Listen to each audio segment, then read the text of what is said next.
उद्दड़ जोशी का अतीन्द्रिय ज्ञान। श्री दयाशंकर गिरिजा शंकर जोशी 84 भट्ट एक सिद्ध पुरुष हो गए हैं। लोग उन्हें चादोद क्षेत्र के गुप्त योगेश्वर का उद्दड़ जोशी महाराज कहते थे। उन्होंने एक बार आत्मानुभूति बताई। मैं तो बचपन से गायत्री उपासना करता हूँ। प्रातः ब्रह्म मुहूर्त में एक लोटा और धोती लेकर नर्मदा नदी में जाकर स्नान करना, वहाँ एक बड़े पेड़ के नीचे पूर्वाभिमुख बैठकर एकाग्र चित्त से गायत्री मंत्र का जप करना, यह मेरा क्रम था। शाम को घर आकर एक बार भोजन लेकर फिर शंकर जी की आराधना करता।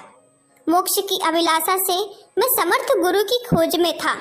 माँ गायत्री की उपासना के प्रभाव से एक दिन एक महात्मा का दर्शन लाभ हुआ। उनकी सेवा में लग गया। सेवा करते करते एक दिन मध्य रात्रि में मुझ पर प्रसन्न होकर उन्होंने मेरी नाभि में हाथ से जोरदार धक्का लगाया। उसी क्षण मेरी कुंडलिनी जागृत हुई और मुझे आत्म साक्षात्कार हो गया। सारे जगत को मैं ब्रह्म रूप में देखने लगा।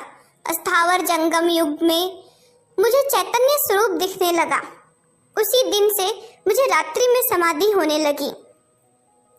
मैं जिस मनुष्य को देखता उसके भूत, भविष्य और वर्तमान को जानने लगा, किंतु किसी को कहता नहीं, आवश्यकता अनुसार ही उत्तर देता। मेरे अंदर ही सभी देवी देवताओं का निवास है। मैं तो कर्तुम अकर्तुम अन्यथा कर्तुम रूप हूँ। जो होने वाला है और जो नहीं होने वाला है, दोनों को ही बदल सकता हूँ। एक दिन एक गृहस्थ अपनी हाथ की मुट्ठी में 1 रुपया लेकर जोशी जी के पास आया और कहने लगा, महाराज आप महात्मा हैं, बताइए कि मेरे हाथ में क्या है।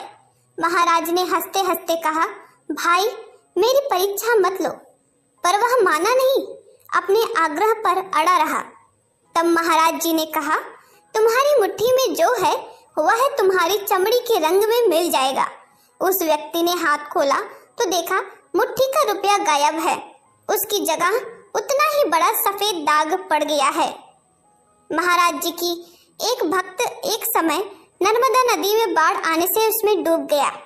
महाराज जी को यह समाचार मिला तो वे मुंह ढककर सो गए। 3 घंटे तक हिले डुले नहीं। तब तक वह डूबने वाला भक्त आ गया। उनके चरण स्पर्श कर बोला, महाराज जी डूबने के बाद मैं बहुत दूर तक बहता गया। तभी उस अथाह जलराशि में से किसी महात्मा ने मुझे बाहर खींच निकाला और किनारे लाकर छोड़ा। उसकी बातें सुनकर महाराज हंसने लगे। उसके जाने के बाद बोले, भक्तों की रक्षा करना तो मेरा काम है। एक दिन महाराज जी ने एक भक्त को नर्मदा के किनारे पर जाने से मना किया।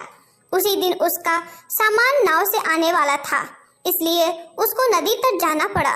वह एक पत्थर पर बैठकर माल को देखने लगा। इतने में ही वह पत्थर खिसक गया और डूब गया। इस तरफ उद्दत महाराज सिर ओढ़कर सो गए। 1 घंटे के बाद मुंह खोलकर बैठ गए। थोड़ी देर बाद वह भक्त आया और पैर पकड़कर बोलने लगा, भगवान आपकी आज्ञा का उल्लंघन करके मैं नर्मदा के किनारे गया। वहां पत्थर खिसक जाने से मैं डूब गया। फिर भी उसी क्षण मेरे मुंह से गुरुदेव गुरुदेव शब्दों का उच्चारण होने लगा। एक संत ने मुझे पैर पकड़कर बाहर लाकर छोड़ दिया। महाराज आपकी कृपा को मैं कैसे भूल सकता हूँ, आपने ही मुझे बचाया है। एक बार महाराज जी एक भक्त महिला से मिलने गए। यह देवी महाराज जी की अनन्य भक्त थी और उनकी खूब सेवा करती थी। महाराज जी मिलने गए, उस समय उसको 104 डिग्री बुखार चढ़ा था। महाराज जी के दर्शन करके वह बोली, प्रभु आपके प्रसादी स्वरूप भस्म मुझे चाहिए, मेरा बुखार उससे भाग जाएगा। महाराज जी ने कहा, माता जी आज सोमवार है, शुक्रवार को भस्म मिलेगी। शुक्रवार को उनकी मृत्यु हुई और वह भस्म में मिल गई। एक बार एक भक्त अपने मित्र के साथ महाराज जी से मिलने गया। सब लोग दरवाजे के पास बैठ गए। दरवाजे से होकर जोर की हवा आ रही थी। महाराज जी के पास में रखा हुआ घी का जो दीपक जल रहा था वह हवा के कारण न बुझ जाए, इस विचार से एक व्यक्ति को दरवाजा बंद करने के लिए संकेत किया। इतने में ही जी ने दीपक के आसपास उंगली घुमाकर दरवाजा बंद न करने के लिए इशारा किया। हवा जोर से आ रही थी, फिर भी दीपक बुझा नहीं। ऐसे कई चमत्कार महाराज जी के संपर्क में आने वालों ने स्वयं देखे थे और अनेक लोग उनकी अलौकिक शक्ति से बहुत लाभान्वित हुए। विद्या विभूषण मुकुटमणि राम जी। बड़ौदा राज्य के मंजूसर गांव के निवासी श्री मुकुट राम जी महाराज ने गायत्री की उपासना से परम सिद्धि प्राप्त की थी।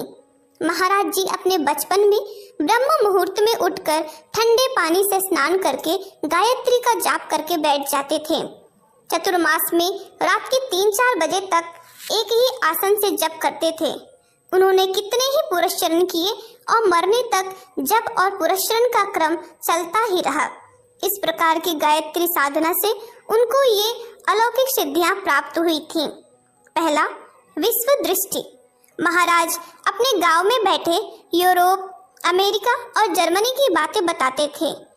लोकांतर की अद्भुत बातें वे सुनते थे। पिछले महायुद्ध में जर्मनी की एक स्टीमर डूब रही थी, तब उसी समय वह समाचार उन्होंने लोगों को दिया था। दूसरा, सर्वभाषा ज्ञान। वे गुजराती दूसरी कक्षा से ज्यादा पढ़े भी ना थे, किंतु गायत्री जप के प्रभाव से कितनी ही भाषाओं पर मातृभाषा जितना प्रभाव आ गया था। एक दिन उनके पास बड़ौदा के एक सरकारी कर्मचारी आए। वे तेलंगाना के निवासी थे। उनके साथ उन्होंने तेलुगु भाषा में बात की।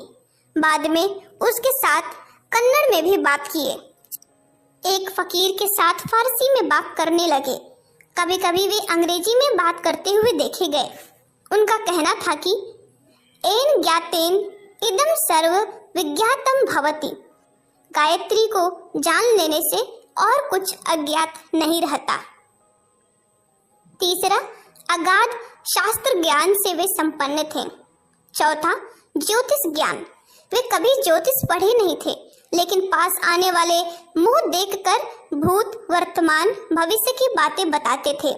जन्म कुंडली भी बनाते थे और जमीन में गढ़ा हुआ द्रव्य भी दिखाते थे। पांचवा, योग शास्त्र ज्ञान। शरीर और शरीर के अंदर की शक्तियां स्वयं ने देखी हो ऐसी वे बातें करते थे। उसी वक्त खट चक्रों की कितनी ही महत्वपूर्ण बातें कहते थे।